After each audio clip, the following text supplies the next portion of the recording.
Have you ever seen one of these? It's a finisher medal for a marathon. It's huge. If you have one of these, it means you persevered through 26.2 miles of terrain to finish a race.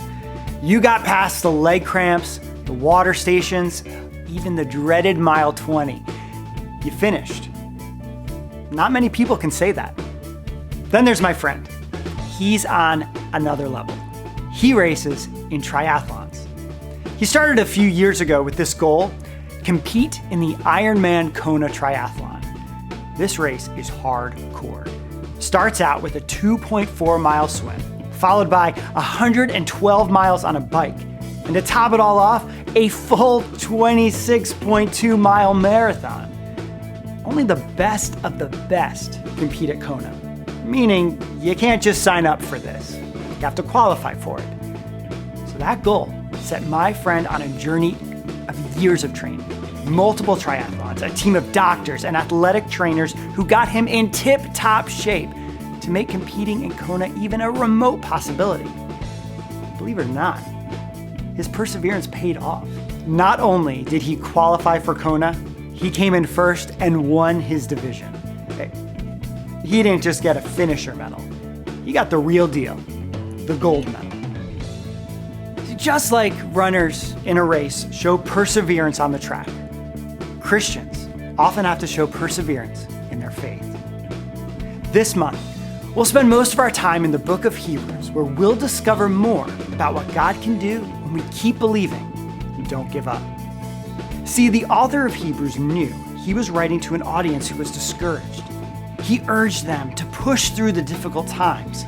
He wanted the Israelites to not only keep their faith strong, but to also persevere in the face of difficult times. We define perseverance as refusing to give up when life gets hard. Life was very difficult for these early Christians. They were being persecuted by religious and non-religious authorities alike. They were forced into hiding. They met secretly in fear of violence.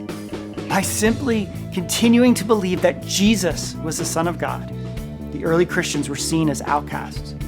So the book of Hebrews was written to remind those Christians to refuse to give up. Even though life had gotten hard, they needed to keep doing what they knew was best for them to do. Sometimes life is hard for the kids in our ministries or our homes. Chances are they aren't being persecuted for their faith, but bad things happen. Things don't turn out according to plan, and it's easy in those situations to give up and stop trusting God. So this month, we're going to lean into them and say, don't give up. Keep trusting God no matter what. Persevere in your faith. But before we get to Hebrews, we start off our month with Jesus' last words before God brings him back to heaven. He gave his disciples an incredible task: to tell the world about him and his gift of salvation.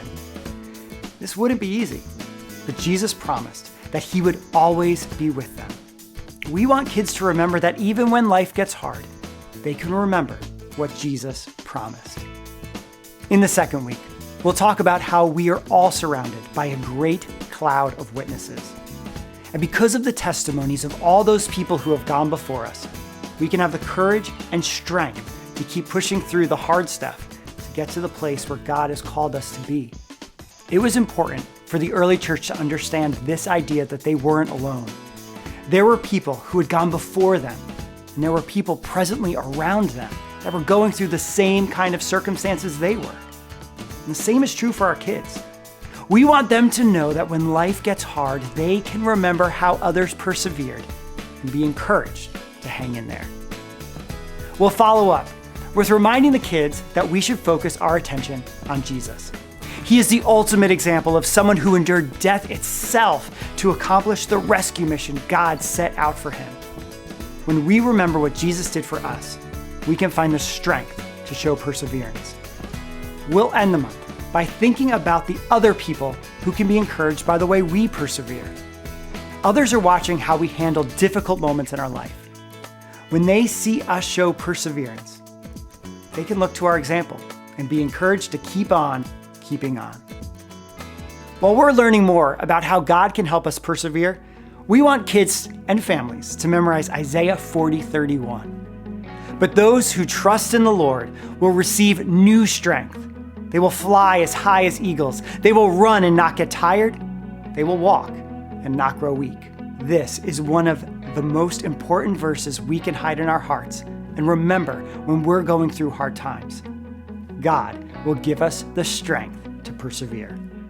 When it comes down to it, we all have experienced things that we would never experience if we hadn't pushed ourselves through the difficult times.